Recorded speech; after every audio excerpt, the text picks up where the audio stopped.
হ্যাঁ বাবা। মা পায়েল, মা মা পায়েল, বাবা থাক থাক, তুই কেমন আছিস? পায়েল! তোমার চরিত্র এত খারাপ, ছি ছি ছি ছি, আমার ভাবতেও ঘৃণা হচ্ছে। তুমি কিনা একটা সামান্য ভিখারির বুকে গিয়ে পড়লে, তোমার লজ্জা করলো না? এখানে আমি দাঁড়ানো, আমার সামনেও তুমি ভিখারির বুকে গিয়ে পড়লে, আর আমি না থাকলে? ছি ছি ছি ছি, সেই লজ্জা আমি ভাবতেও পারছি না। এই ভিখারি বাচ্চা, এখনো এখানে দাঁড়িয়ে আছিস? বেরিয়ে যা বলছি। হোয়াটস রং মাম্মি? কি হয়েছে এখানে? আর এই বৃদ্ধ লোকটাকে?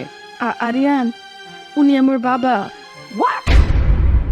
এই no please, hold my nose please. এর জন্যই তো বলতেছি, সেই কখন থেকে বাসার মধ্যে এমন ব্যাড স্মেল কিভাবে ক্রিয়েট হলো? এরকম গরিব শীত যদি বাসার মধ্যে ঢোকে, বাসায় তো সুন্দর স্মেল থাকতে পারে না।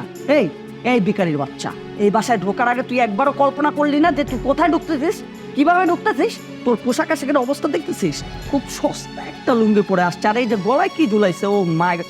এই মো কিছু বলস না কেন? আরে ভাইয়া, এসব ফকিন্নিদের সাথে কথা বলে আমি না সময় নষ্ট করতে চাইনি। আমি বুঝতে পেরেছি ফকিন্নি কেন এসেছে। কয়েকদিন পর ঈদ তো, এজন্য চাকাত ফেতরা নিতে এসেছে। ভাইয়া তোমাকে একটা কথা বলি, তুমি তো ওর মতো ফকিন্নি না। তার চেয়ে একটা কাজ করো, ওর সাথে কথা না বাড়িয়ে 2 পয়সা বেশি করে দিয়ে ফকিন্নির বাচ্চাকে তাড়াতাড়ি বিদায় করো। না না, কি কইতেছেন? আমি আপনাকে বাড়িতে কোনো সাহায্য নিতে আসি নাই তো। আমি এসেছি আমার মাইয়া আর মায়ের জামাই নেওয়ার জন্য। 2 দিন পরে তো তাই। বাহ, কি বললি? আবার বল। যেটা বলছস ওইটা তোর মধ্যেই রাখ, আদারওয়াইজ তোরে আর যেটা বলছস সেটা একসাথে এখানে দাফন দিয়ে দেবো। এই গরিবের বাচ্চা, এই ভিখারির বাচ্চা, তুই আমার ভাইকে তোর বাড়িতে নিতে চাস? আমার ভাইয়ার 1 উইকেন্ড লন্ডনে কাটলে 2nd উইকেন্ড কাটে প্যারিসে, আর তুই তোর বাসায় নিতে আসছিস আমার ভাইয়াকে, সাথে আবার ভাবির কথা বলতেছিস। আমার ভাইয়া তোর বাসা গেলে কিসে খেতে দেবে? হ্যাঁ, প্লেটে দিবি তো। ও সরি, তুই মেলামাইন প্লেটও বা কোথায় পাবি? দিবি হচ্ছে কলা পাতায় খেতে, আর এই কলা পাতায় খাওয়ানোর জন্য আমার ভাইকে নিতে আসছিস? কি হলো, এখনো হা করে দাঁড়িয়ে আসিস কেন? তোকে কি ঘাট ধাক্কা দিয়ে বের করে দিতে হবে? আরিয়া, ওকে ঘাট ধাক্কা দিয়ে বের করে দে। এক্স্যাক্টলি মাম্মি, এই গরিব শীতগুলোর সাথে বুঝায় বললে হবে না, ওদের ঘাট ধাক্কা দিয়ে বের করতে হবে। এই বের হ, বের হ, বের হ। You rascal, how dare you! তুই কি করে একজন বৃদ্ধ লোকের গায়ে হাত তোলার সাহস পেলি? অভি, তোর এত বড় সাহস!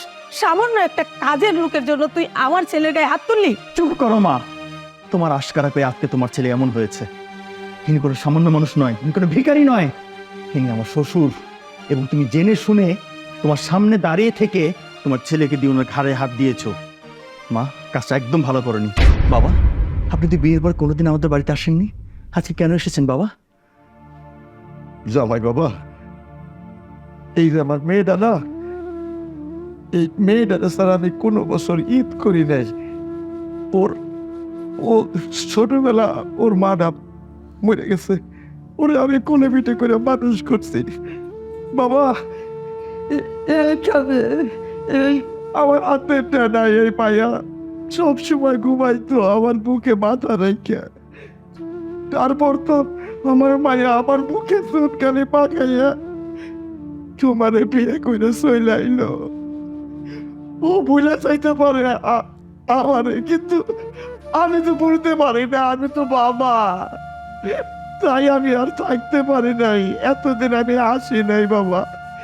কয়েকদিন পরে তাই চিন্তা করলাম সব বছর তো আমার মায়ের নিয়ে ঈদ করি, তাই সেই আশায় আর কি তোমাকে বাড়িতে আইছিলাম। বাড়িতে আসার পর তোমার মা, ভাই, বোন আমারে যা না তাই কয়ে অপমান করলো, এতে আমি কোনো দুঃখ পাই নাই। বিএন সাহেব, আপনি তো একটা মা, আপনারও তো সন্তান আছে, আপনি বুঝেন না সন্তান দূরে চলে গেলে মা বাবার কেমন লাগে? এই যে আমি এই দুনিয়া, কিন্তু এই মায়া ছাড়া আমার আর কেউ নাই। এই মায়াটা যখন আপনার বাড়ির বউ হয়ে চলে আইলো, আমি একা হয়ে গেলাম, অসহায় হয়ে গেলাম। এই মানুষ যত গরিব হোক, তার কিন্তু মায়া থাকে। ওই মায়াটা নেই আমি আপনার বাড়ি আইছি। আমি ভাবছিলাম যে মাইয়ের জামাই নিয়ে আমি বাড়ি যাব। আমি গরিব, আমার যতটুকু সমর্থ হয় ততটুকু দিয়েই তো আমার জামাইরা আমি আপ্যায়ন করব। কিন্তু আপনারা যা করলেন আমার সাথে, আমি একটু দুঃখ পাই নাই। আপনার কাছে আমার একটা অনুরোধ, আপনার কথা দিতেছি কোনোদিন আপনাকে পারে আমি যাবো না। আমি চলে যাইতেছি, আমার মায়েরারে একটু দেখে রাখেন। আপনারা সবাই ভালো থাকেন, সবাই ভালো থাকেন।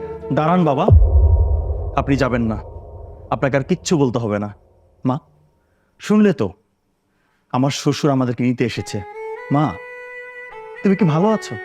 আমি তো দেখছি তুমি ভালো আছো, আমি ভালো আছি, আমার পুরো পরিবার ভালো আছে।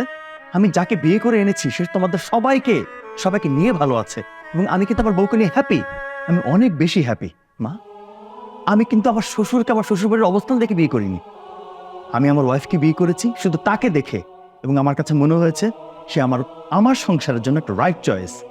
আমি বিয়ে করেছি আমার ওয়াইফের কোয়ালিটি দেখে, এবং আমি মনে করি আমি যথেষ্ট ভালো আছি, এবং আমার ওয়াইফ তোমাদের সবার সাথে সবাইকে নিয়ে অনেক ভালো আছে। মা, একটাবার ভেবে দেখবে, আমার ঘরে কিন্তু একটা বোন আছে।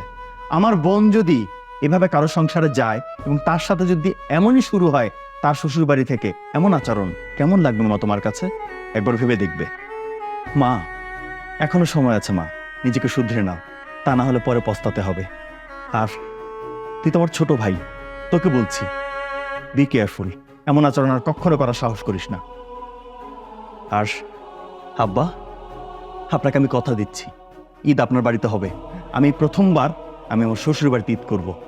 আমি ঈদের ঠিক 2 দিন আগে পৌঁছে যাব, এবং কোরবানির ঈদ আমরা একসাথে আপনার বাড়িতে করব। বৌমা, তোমার সাথে আমি অনেক অন্যায় করেছি, পারলে তুমি আমাকে ক্ষমা করে দিও। না না আম্মা, আপনি আমার কাছে ক্ষমা চাইছেন কেন? আপনি আমার শাশুড়ি আম্মা, আপনি আমাকে যা খুশি তাই বলতে পারেন। হ্যাঁ, আমার খারাপ লেগেছিল আপনি আমার বাবার সাথে এমন আচরণ করেছেন দেখে, কিন্তু বিশ্বাস করুন আম্মা, আপনি যে আপনার ভুল বুঝতে পেরেছেন, এখন আমি কিছুই মনে রাখিনি, আমি সব ভুলে গিয়েছি আম্মা। বিয়ে সাহেব, কি করেছে আপনার কাছে আমি ক্ষমা চাইব সেই ভাষা আমার জানা নেই। আমি অনেক বড় ভুল করেছি, আমি অপরাধী, পারলে আপনি আমাকে ক্ষমা করে দিয়ে। না না বেন সাহেব, আমি কিচ্ছু মনে করি নাই, আমি কিছুই মনে করিনি। আমি খুব খুশি হয়েছি আমার মেয়েরা যে আপনি গ্রহণ করে দিয়েছেন, এইটা নিয়ে আমি খুব খুশি হয়েছি, খুব খুশি হয়েছি। মা, হায়, আমার কাছে আয় মা।